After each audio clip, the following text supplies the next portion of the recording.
Hello, thank you everybody for joining another session with the Product Management Mastermind community, a community for product managers to get advice, share advice, and build relationships. Today we are discussing marketplaces, what it takes to create and manage a successful one. We have a very experienced expert in marketplaces here, so I can't wait for you to hear this episode. We're going to start with some initial questions before jumping into our rapid fire round at the end for some fun. So before we get started, let's do some intros. My name is Felix. I'm currently a product manager at Google working on the Play marketplace. So I'm super excited for this conversation. And, I got into starting this community because I really struggled as an early PM. And it didn't really unlock much growth for me until I started connecting with others and sharing and learning from them. So I wanted to help facilitate that on a larger scale. And that's exactly what this community helps people do. So I'm so excited to be joined by Jayanth and Akshay here that will help me grow this community to where it is today. And with that, I will pass it off to Jayanth for his intro. Hey guys, I'm Janth. I'm a product manager at Capital One working on our identity platform products.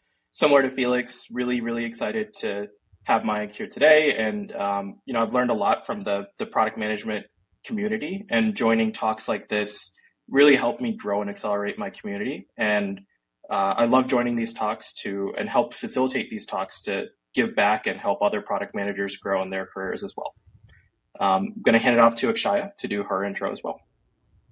Thank you, Jayant. Hi, everyone. I'm Akshaya, a PM at Wish, currently working on the supply side of things and ML products in that area. Similar to Jayant and Felix, I joined the PM Mastermind initially to network with other PMs across different industries and at different points in their career to help myself learn and understand more about the field and how to advance in it. And I'm excited to be, a part of the community now, driving the same for other PMs who are looking to do this. So yeah, that's it from me, and I'll pass it over to Felix. All right, and with that, our special guest, Mayank, he is a director of product at Reddit with experience at too many marketplaces to count, but some of your favorites like Uber, Handy, the list goes on and on and on. So he also has a YouTube series called The Product Breakdown. If you haven't checked that out, you definitely want to check that out, where he breaks down, the strategy, business innovations, and what's going to actually drive success. But we are so excited to have him here to talk about marketplaces. Welcome, Maya. Thanks for being here. Thank you. I'm so excited to be here. All right. Thanks again, Mayank, for joining us. But before we jump in, I just wanted to set some context for our listeners and just go through what a marketplace is. So a marketplace product is either an online platform or potentially even a physical location where sellers can come to list whatever goods or services that they're looking to sell, and buyers can come in, browse and discover whatever it is that they need, same goods and services. And the marketplace here helps facilitate that transaction by basically helping sellers figure out or provide a framework for these sellers to list what they're selling, enabling a search and discovery experience for buyers to go browse what it is that they want. And at the end of the day, also handle payment processing and potentially the logistics or operations that comes with it. At the end of the day, they connect supply and demand and the whole process of basically finding what you want. So marketplaces can also typically focus on a specific type of good or service. So e-commerce is probably one of the biggest ones you might have heard of, which is the sale of physical goods. The biggest players in this space, of course, Amazon, Etsy, Walmart, Facebook Marketplace. I work at an e-commerce marketplace, Wish, which enables the cross-border sale of products for the value-conscious customer. But they can also be broader in terms of the actual good or service or transaction that they facilitate. So I think Felix mentioned Uber. They connect drivers to riders, Airbnb connecting hosts to renters, or even DoorDash, which is sort of a three-way marketplace between restaurants, drivers, and buyers. So it's a complex product, and we're here to break it down and learn more about it. So let's get right into it with some questions about vision and strategy. All right, so Mayank, can you give us an example of how you approach defining vision or strategy for building a marketplace product? Look, it's an important question, but the answer is very generic. The vision for a product remains the same. The process remains the same on how you would define a product vision and its strategy. So again, to go a little bit deeper than that, you have to first find the real problem. Where is the problem? who is the user, and then go deeper. So if you translate that into a real marketplace problem like Uber, it was as simple as that. If you think about what Travis and Garrett did at that time, they focused on a problem, which was it's hard to get a cab. They were embarrassed. That's the story they share. Or in San Francisco, it's very hard to get a taxi or a cab or a car to go from point A to point B. The idea was, how can we solve that problem? So it started with a clear, very specific problem. Now that's one part, how it starts. As you go deeper and keep building products, then you figure out, oh, we now have a platform. We have a Uber marketplace. We have cars, and we have uh, drivers who drive the car, and then we have riders who come and take the car. How we think about the next vision, the next strategy. You think about, then comes different ways to look at the current ecosystem. So you build on top of what you have. So for a marketplace, like just to give one more example of which is different from, let's say, 0 to 1, would be, imagine you still have to find the problem, but the problem could be within the company. The vision can come from within the company. So for instance, if the biggest challenge is to scale, let's say, supply demand, two different constructs that we use in marketplace. Supply is the things or goods, services you sell, and demand, of course, people who buy. Uh, if you are in a cars business, you have a very consistent sort of supply, that is the drivers who drive the car. You think about what's next for us as Uber. You think about adjacencies. You think about adjacent verticals. Again, this is nothing new to marketplace. This is exactly the same strategy you would use in any other platform. You look for adjacencies in your current use case to define the next big problem in that space. Uber found delivery to be a big problem, and that was their step one. And from there, they went deeper to find their strength, which was the supply and the technology to connect demand and supply, and then build a whole vision around that of becoming a not just a ride-sharing company, but a transportation company. So I think it starts with a problem, and then you find the means to find new problems keeps changing as you grow in your journey of building a company. So again, for marketplace, I don't think it's different. It's just that you look at it from a different lens of demand, supply, and the exact problem you're solving. Yeah, I love that you touched on trying to jump on different adjacencies once you feel like you found product market fit with a specific core problem or core need that you've helped address.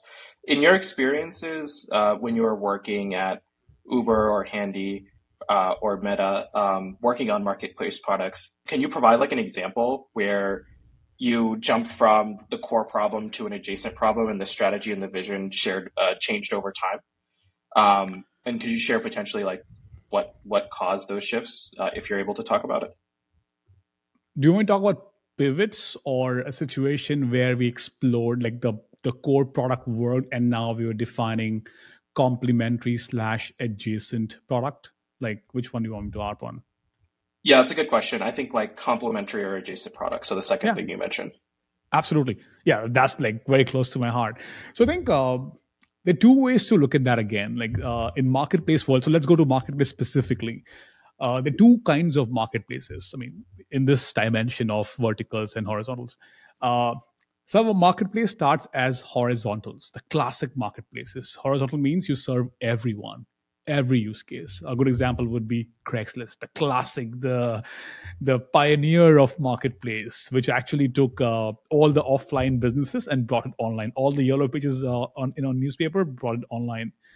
And if you go there right now, every vertical you can imagine is there. Home cleaning, electronics, houses, cars, and so on and so forth. That's called a horizontal, right?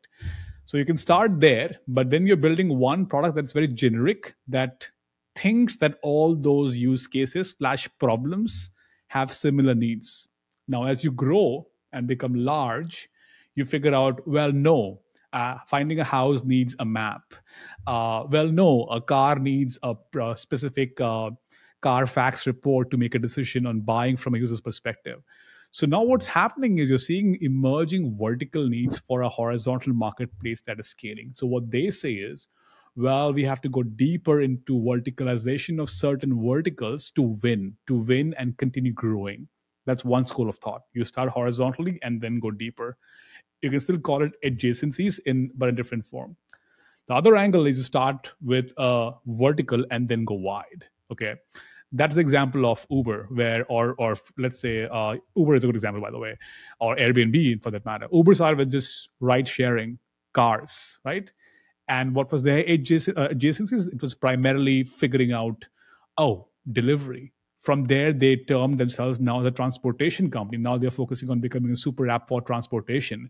It's not just cars. It's also, it's not just ride sharing or getting a ride from point A to point B. It is also delivery of food from a restaurant to your doorstep.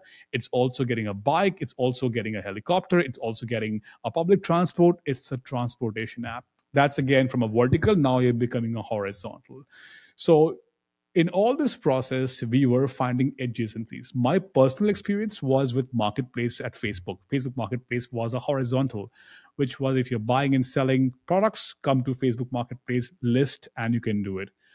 And we realized that, well, we have to create very specific experiences if you have to win or create a better experience for our users to browse, let's say, houses on the platform or look at cars, because these are two very hot verticals in the marketplace world, very high ticket. And also a lot of people look for homes and cars in the US and globally.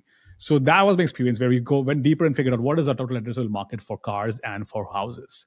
What are the needs that these users have? Who are they in the US? What's their demography? Are they on Facebook or not? So we defined an opportunity based on these dimensions of the total addressable market and who are available in Facebook Marketplace as a product.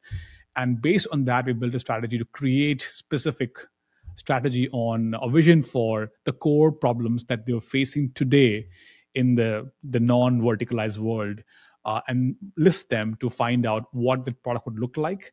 And then we build a brand new category for home rentals or real estate for Facebook Marketplace and the used car business. So that's how we went from a horizontal focus to slowly vertical focus at Facebook. Now it's again changing. You keep evolving and changing, but that's my experience of doing that. It was a pretty solid exercise. That's awesome. I really love that. It's interesting being in a marketplace myself. This conversation about horizontals and verticals is very relevant for me.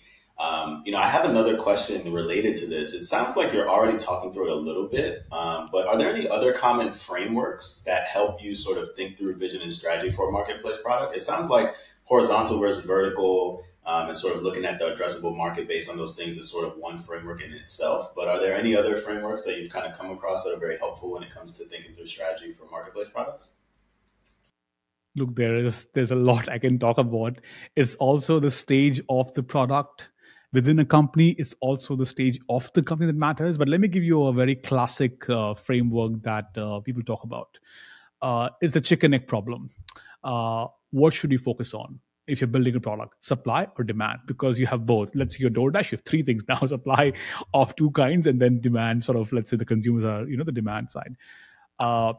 That's the billion-dollar question, right? Like, what do you focus on?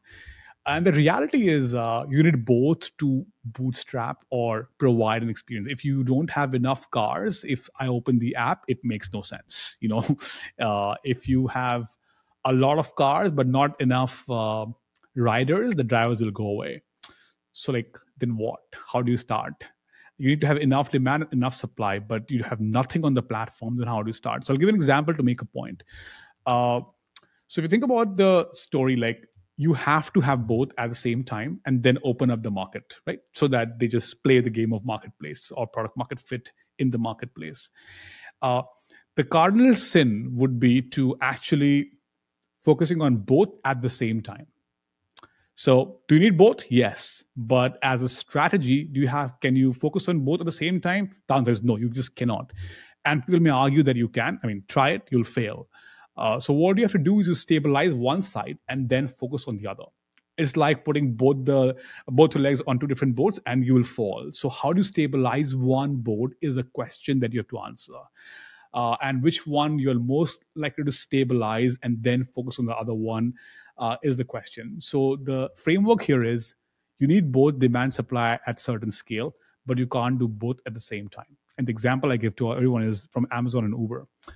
So if you think of Amazon, it is a marketplace, but it's you have to understand the way it started. You are some way buying the supply. So they were actually housing the inventory. They were buying books and keeping in their warehouses. So the supply is now stable, right? It's not a moving target. Then they said, "Oh, I have enough supply. Now let's go do demand generation." Okay, at scale, you can be just in time, that you get a demand and then you place an order and it gets delivered. That's all in cool stuff in scale.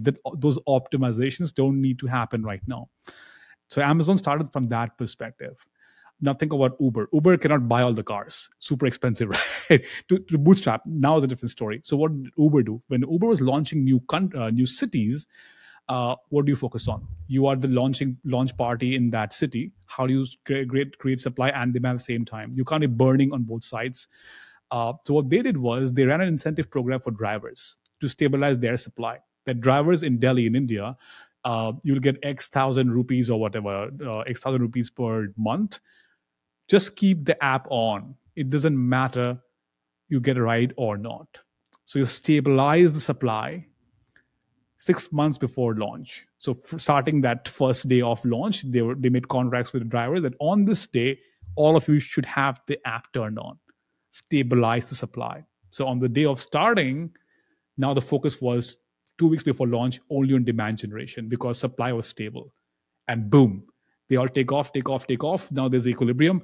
Then you create policies to make sure they actually work in some sort of synergies, that X price gives you Y demand, and Y demand gives you Y sort of Z supply.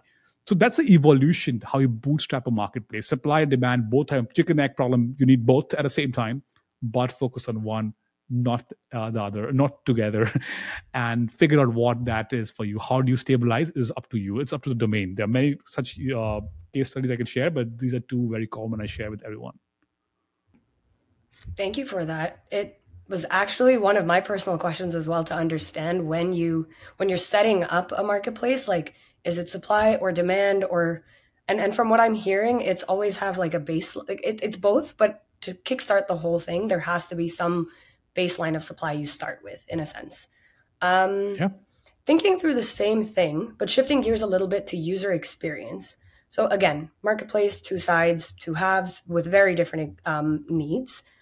And you talked a lot about getting the supply and then connecting it to the demand. But like when you come to user experience and design of said application, how do you ensure that you're designing something seamless for both sides of the marketplace, for this to work well for both the demand side and also still like at least maybe when you're kickstarting, supply side and even growing supply? Like, how do you make sure it works for both?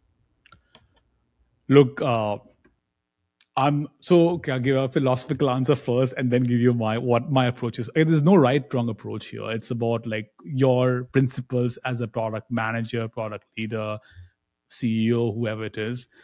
What is the biggest value prop of an online marketplace? Question to all of you. What is the answer? What do you think? The ease of finding what I need. Right, that's for you, right? And same is for the other side, the ease of selling their product. So I think the biggest value prop is to bring them together. Once they're together, the only thing that matters is discovery of the product and service and just the delivery of it. So do you need perfection here in the beginning? I don't think so. The beginning, the core here is the supply and demand. If they're together, magic happens. And the great example is Craigslist. They're doing $1 billion revenue with not evolving the UI for years now. In fact, decades now. So I think they do make changes, but they're very, very specific to the core problems. They have like trust problem they're solving for. They do some verification on the other side. They have now a map and a pin, but not the address, so it's anonymous in terms of where the house or the person is. So I think the core answer is this is not Snapchat world. This is not an AR product which has to be absolutely perfect to make it work. The core value prop here is the supply and demand. So I start with that.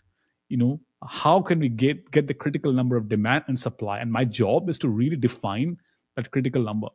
and nobody has the answer what the number is for a specific marketplace. You have to create something. And sometimes I just put a random number there. 50% of market inventory should be on a platform. Is it right, wrong? I don't know the answer. It's better than no answer. So first is find a way to define the critical number of demand supply. That's your biggest feature. That's your biggest UI. All right. I mean, that's true for even Airbnb. Look at the first version. It was nothing where they are right now. So, and that's true for also existing companies. Like if you're Walmart, okay, I'll give you another example. Amazon. When Amazon was not a real marketplace, if you will, like a two-sided marketplace. It's a marketplace, but it wasn't a two-sided eBay-style marketplace. It was Amazon as a retailer. When they launched their first version of marketplace, well, there were no reviews of people, which is important for a marketplace to know who you are buying from. They just used their existing infrastructure of product catalog and payment gateway, just enabled uploading inventory from different other merchants and let them sell directly and fulfill directly. So I think my point is find your core problem in creating the supply, which could be just in entering the information of the driver, which can be done through a Google form, which Uber did. It was a Google form. They would come to the Uber office, fill up the form, show their ID, entered. That's your product. Right now, it is seamless, one couple of clicks sign up process. So question is, what is required, minimum viable product required to unlock your supply? Go with that, period, nothing else. Demand side depends. Uber needed a mobile app. So just do what is minimum required. Open the app, cars are shown. There were no 5,000 cars, or like it was just one car would show up and you press the request, it showed up. If you go with Airbnb, it was just a list of houses in the Craigslist style, and you can pick one and send an email to request for a booking and so on and so forth. Bare minimum. There is no UI. Marketplace V1 was using Messenger. So I think the question I would just ask people is, people do go above and beyond to build the state-of-the-art Eiffel Tower on top of the very weak fundamental, which is not the core problem. That's worse. Find the core problems to unlock your supply. Find the core problems to unlock a demand, and then go build that feature or not build that feature. That's my 2 cents. Yeah, I love that answer. And, it feels like you've also inadvertently summarized aggregation theory really well, right? From Ben Thompson of Stratechery, which is,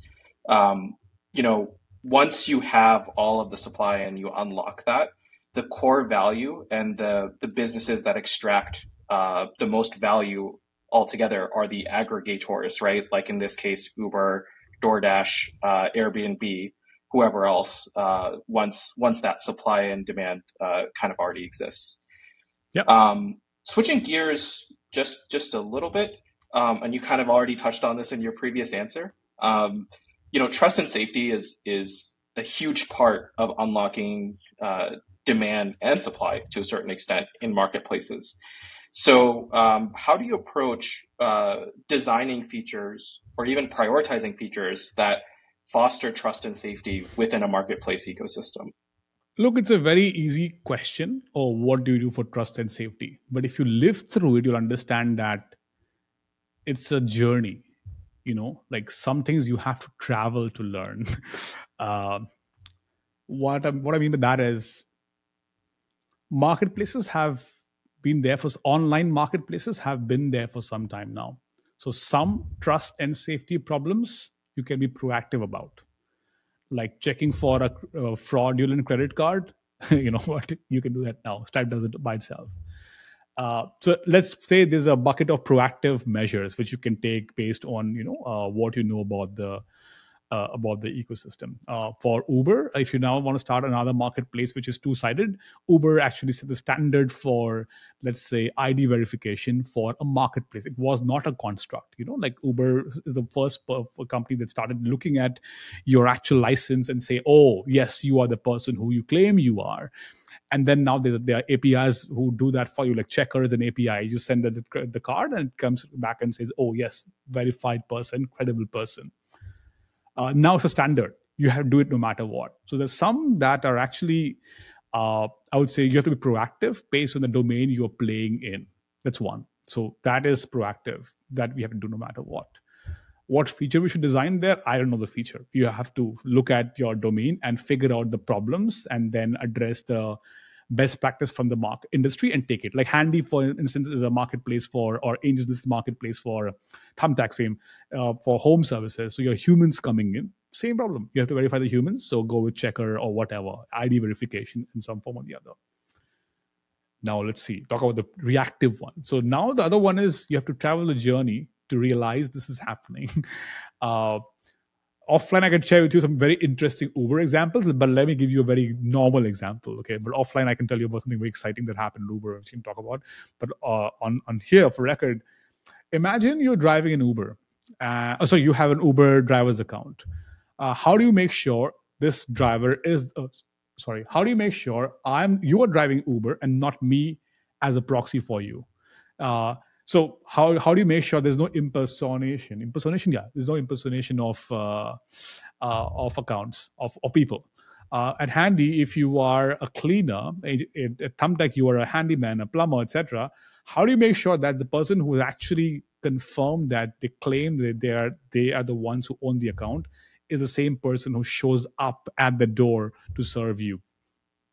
Hard problem, So I've heard, like in the UK, one of the delivery companies, they have now they're focusing on ID verification through biometrics. You have to open your the app actually checks for your there's a face recognition there, and then it unlocks the app to do the delivery, whether it is like for through Uber or some other companies there.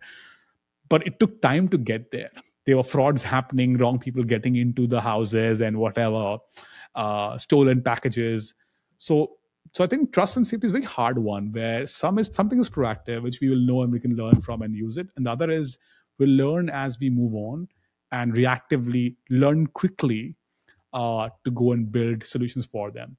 But the best thing is you have to be very vigilant on what's going on the platform. Keep a look at what's going on in different Reddit, subreddits to see, like, because those things happen anecdotally and in different forums first, then it comes in the data dashboards at some scale. For trust and safety, to really build the right features, you have to focus on, of course, the proactive ones. So based on the domain, pick the right domain, look at the best practice, build those things. And for reactive, that is, you learn and you then build. It's more about being very vigilant in different forums, getting feedback from people. If you're getting negative stars, why it's happening, go deeper and figure it out. Talk to your people who are unsatisfied to get some signals on what's going wrong, and then build on top of that. Look, there's no real answer on which features to build. It's more about traveling the journey. You have to figure out what's going on and then go find the solution. That's my approach. I will never give an answer on go build this feature. That's not how I operate, or we should operate, I would say.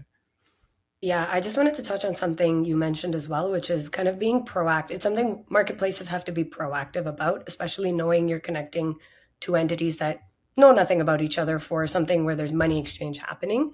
The other thing is, I think companies thus far have always had to rely on kind of their best idea of how best to solve this problem for their users. And I think they've done a really great job to the point where there are, like, governments are catching up with this problem and actually implementing regulation to kind of make it commonplace practice, as opposed to even just relying on like marketplaces to do it themselves. So that's also something I'm seeing a lot more of. So yeah, that's another kind of yardstick for measure or like compliance to maintain in something like totally. this. All right, so we're shifting into like the last section. I think so far we've covered vision and strategy. We've covered UX and design, right? We want to kind of close out with operations and growth, right?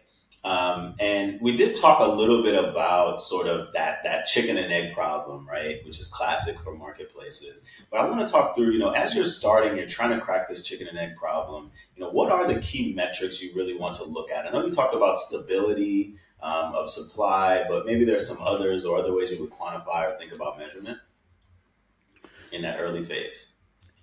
Look, it's a great question. In the early phase, I think this applies to any phase, for the matter. But let me just share a few things. So, look, number one is as you grow, you'll figure out some sense of demand to supply ratio. For X demand, you need Y supply.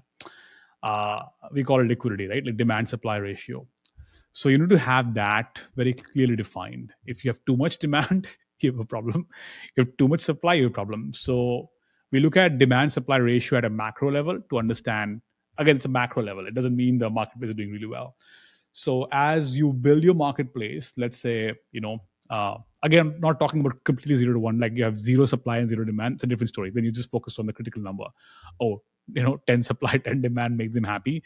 But as you're scaling, you need to have some sort of a demand supply ratio that works for your business. So for instance, I don't know, for Uber, you need maybe every rider, you need 2 drivers. I don't know what the ratio is for, let's say, a handy and so on and so forth, but good to have the ratio defined. Active drivers, not today, but in monthly basis. So one is that.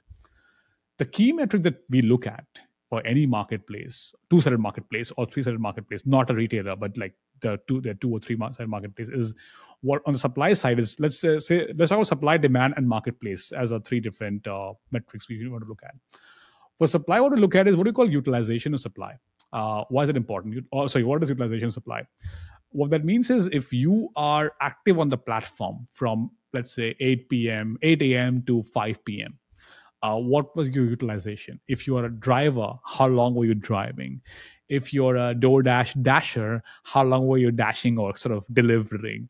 If you are, if you're an Amazon marketplace, like selling product, how much, what kind of impressions did your products get? There'll be a certain threshold where after which the value of the platform to the supply keeps going down.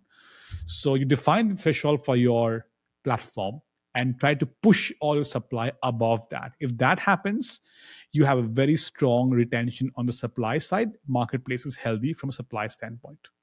Cool. That's one part. So supply utilization is one. Now you may argue that if supply utilization is very high, it may also mean there's less supply, so there is more and more demand, so they're very happy. Hence, you need another metric for demand side. For demand side, the question is more at Uber. We have this metric for reliability. If you open the app, how many times a rider did not take a ride because there were no cars shown there. The next became, what was the ETA to the driver? Like how much time did it take to get the first ride, get the ride? Was it 10 minutes, 5 minutes, 6 minutes? So you define your SLA for the demand, that in X time, I'll fulfill the demand. That's for a time-based or a Uber, DoorDash kind of experience. You flip that to Amazon, what is your drop-off rate on a specific product SKU or product category? So then you look at the category levels. If a user came for, let's say, apparel, did we have enough apparel to satisfy them? If not, what is the definition of their behavior that leads to the drop-off? So it could be based on some sort of drop-off rate per category. If it goes above something, we have an inventory problem that we are seeing. So demand, supply, utilization, and drop-off rate on the demand side. At the marketplace level, of course, like you come up with metrics that actually shows the connection between them. So one is number of rides, number of transactions that have been made at certain level of SLA, which is at certain utilization at certain drop-off rate for demand. If you combine them together, it gives you marketplace health. X ride with Y with Y rides with less than 4-minute ETA. And a supply utilization in the city at 80%. That's your story. If you look at Airbnb, same story. What's your utilization of your houses? If you put your house on Airbnb, what's your occupancy rate? Same. Utilization is same as occupancy for Airbnb and so on and so forth. So I think that's how you define your marketplace health based on demand, supply, and then marketplace health is a combination of those two plus a core metric of an outcome, which could be transaction, rides, etc. Awesome. Thank you for detailing those metrics. Slightly switching, it's a long growth, but slightly switching gear to something that's like very relevant in today's kind of world, which is Gen AI. And it's everywhere. So what are your thoughts on how PMs should be thinking about applying generative AI to innovate on the features or even the marketplace products that they're working on? This is a hard question. What kind of features they should use to look? Again, there are multiple ways to look at that. The first is I haven't thought about this. Let me think through it. Gen AI for marketplaces specifically. See, the first one comes in discovery and exploration. Like when if you look at the marketplaces like Airbnb, um, Amazon, uh, any marketplace that has very high or large number of SKUs, it's not what the word we use is not commoditized. So let's say Uber is commoditized. Every car is the same. You request for a ride, a car comes up. They don't have a discovery problem. This is not a discovery experience. It's a very objective, like a utility based transaction where you request for one thing and that every car is the same. So there's no discovery happening there. Now let's go back to Amazon, Airbnb, etc. Their discovery is a problem. Like I spend a lot of time on Airbnb trying to find the right house for me. I spend a lot of time on Amazon.com to find the right product for me. So there's this element of how can we make the discovery window shorter, the time to find the right product shorter using Gen AI. So if you can understand your needs very, very easily and generate the right products or services for you, that's pretty much it. With Marketplace, the cool part is Gen AI can actually not just take your inputs on the color of the product. It can also understand the reviews you care about, the nuances of what matters to you, right? And then generate the list for you. So imagine a Gen AI use case for Airbnb could be you're a person who cares about a house that is smokeless. I mean, smoke free. I mean, people who don't smoke it's a smoke free house with kids support with 2 cribs, and maybe you're okay with 2.5 bath. These are not the filters available. The 2.5 bath is not available on Airbnb. And based on your previous experience with Airbnb, you also like houses close to a lake in the downtown. And if you're going to Vancouver, if they just generate the list for you based on these preferences, boom, that's beauty. Like that's exactly what you're looking for. I think that's where it's headed towards in terms of really understanding in the discovery and the exploration phase to shorten time from the demand or the user's perspective. There's a play on the other side, which is how can you really help the seller suppliers to stand out, to do better marketing.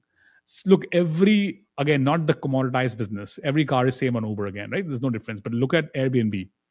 House A is different than House B. Of course, the features, but also the way they talk about themselves, the story, the marketing that goes into every listing is so unique and specific.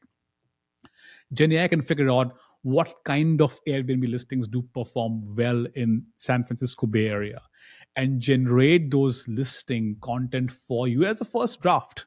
You don't have to just paste it.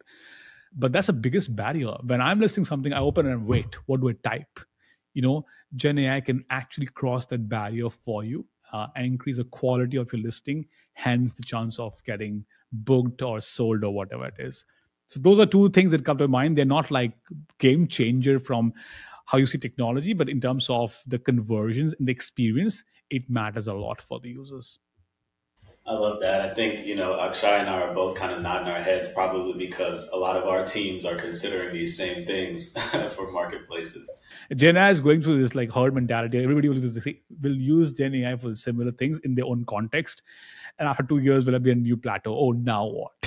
We have done all the contextual recommendations for names and descriptions. Now what? That's where the next wave of innovation will happen. Well, hey, Mayank, I think this has been awesome. We've covered everything from, vision and strategy to UX and design to operations and growth. Before we kind of wrap up, I just want to go into maybe a little bit of a fun round. We have some rapid fire questions that we ask all our guests. So if you're up for it, we'll jump right in. Let's do it, man. All right. So the first one is a softball. Read versus TV/movie. Both. Oh, should I recommend something that I do or like I pick one? Do you prefer? Do you have a preference? I like both, man. I need a little bit of both. If I watch too much TV, I'm That's like, fine. Yeah, a little bit of both. Yeah. Give us one of your most recent reads that you'd recommend and one of your most recent watches that you'd recommend. A recent read I just finished, Working Backwards. It's a book on Amazon's execution strategies. And I loved it. They have real life meeting stories from from Amazon boardrooms, Amazon meeting rooms, not boardroom, meeting rooms with Jeff Bezos and other leaders. So I love that actual stories of Amazon. And TV, dude, I love Ted Lasso. Like it brings some positivity after a long day. So I keep like sometimes I watch it in, in rewind. Yeah, I love that. Yeah, that was a good one. I'm sad that it's over. Yeah, but it's never over. You can rewatch it. That's true. Okay, beach versus mountains. Beach, bro, always. I was on a beach last week, so I love beaches. Yeah. Nice. Okay, what's the last beach you've been to? You recommend? Oh, last week I was. Last week is in last Monday, Tuesday, Wednesday. I was in Cannes, in south of France for some work trip. So I just woke up in the morning, went for a swim, then did the work thing, and then repeat for a couple of days. So it was pretty nice. Nice. That's awesome. I'm actually headed to Jamaica this weekend, so. Oh, love it. Excited. Okay. We did just have a really fun conversation on Gen AI. So personally for you, when's the last time you used Gen AI and what for? I just used this a few minutes back. I used Canva to create thumbnail for my YouTube YouTube channel, Product Breakdown. Check it out when you get time, all for a few in the audience as well. And then I used it for, the interesting thing I used it for, I was using it for reframing my strategies. So when I write a draft of let's say, document, I put in ChatGPT and I ask it to, reframe it for me, like in a way that's more readable and it sounds nice and structured and it works. So yeah, those two. Absolutely. Love that. Okay. And the last one, not an interview question, but your favorite product and why? Favorite product and why? Dude, I like Canva, really. I mean, like recently it has made things so easy for me, which was so cumbersome and Adobe Photoshop going into it and playing with it. I would go with Canva from a work perspective, like professional sort of whatever perspective. And on the personal side, what have I been using recently? Let me open my phone. Let me see what's new for me. It's a good question. I don't know. It's a hard question, bro. I'll go with Spotify actually, because it's a marketplace you're talking about. It's a unique marketplace, right? It's a marketplace for content, and I love it. I spend so much time on that from all perspectives, listening to my own pod, along with exploring and discovering new music. So I would say Spotify because they did it right. They solved the core problem of music discovery. Yeah, Spotify's pretty good. Okay, well, before we wrap up, you already gave us a little bit, but why don't you tell our listeners, how they can find you, anything else you want to share? Sure. This space is yours. Thanks, man. It was great chatting with you all. It's such a fun group. So thank you for all those amazing questions. I have a pod that I run with, I bring in people. We have two friends is chatting. It's called Product Breakdown. We break down new products every week. Their strategies, what went right, what went wrong, our perspectives on the future. So check it out. The last episode was on Apple's VR headset, why the pricing is right at $3,500. We talk about that. And you can find me on LinkedIn, Mayank Yadav on LinkedIn. I also have a Substack few newsletter. We talk about product strategy. It's again, mayankyadav.substack.com. That's it. Please share the link on the spot if possible on YouTube, Spotify, and the Substack link. That's pretty much. Of course, we will link all of that in the notes here. And fun fact, I was on one of the early episodes of Product Breakdown talking about super apps. So that was a lot of fun. Definitely go back and check out that episode if you haven't.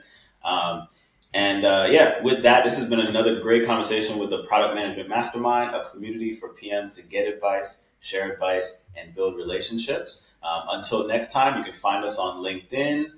Check out the link in the description, and we'll see y'all next time. Have a good one. Thanks for listening. If you enjoyed this episode, please subscribe to Product Management Mastermind on Apple Podcasts, Spotify, YouTube, or your favorite podcasting platform. And remember to leave us a rating and review so that we can reach more listeners. We appreciate your support.